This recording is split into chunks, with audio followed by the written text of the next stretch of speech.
Hanya pakai parang, KKB kenang kehebatan pasukan Prabowo bebaskan sandera.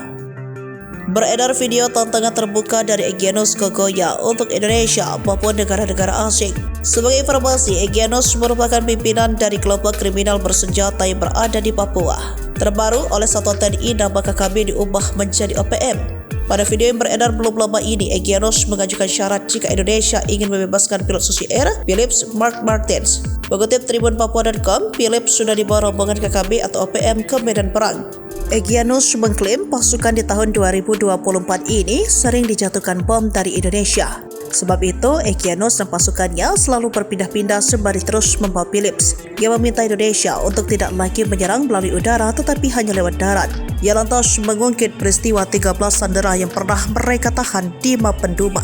Para sandera tersebut mereka lepaskan setelah bertemu dengan pasukan yang dipimpin Prabowo Subianto. Menurut Egyanus, saat itu pasukan Prabowo datang hanya dengan menggunakan parang. Ia pun menginginkan Indonesia untuk perang dengan cara yang sama, bukan dengan jalur udara. Egyanus menyebut karena upaya pembebasan sang pilot, sudah banyak nyawa orang Papua yang melayang.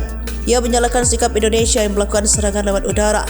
Kalau darat, saya siap lawan, kata Egyanus. Mabes TNI sudah membantah mengerahkan pesawat tempur dan menjatuhkan bom dalam rangka upaya pembebasan Philips. Kapus TNI Maijen Nugraha Gumilar menyebut TPNBP OPM selalu memberikan berita hoax. Selama ini seluruh anggota TNI dan Polri yang bertugas di tanah Papua selalu mengedepankan sikap humanis terhadap masyarakat Papua, apalagi sangat menyasar dan mengenai masyarakat sipil khususnya para pengungsi. Di tempat-tempat pengungsi dan tempat-tempat yang ketinggalan di tempat-tempat masyarakat. Jadi tentara Indonesia tidak boleh kasih bom lagi di wilayah-wilayah tempat pengungsi.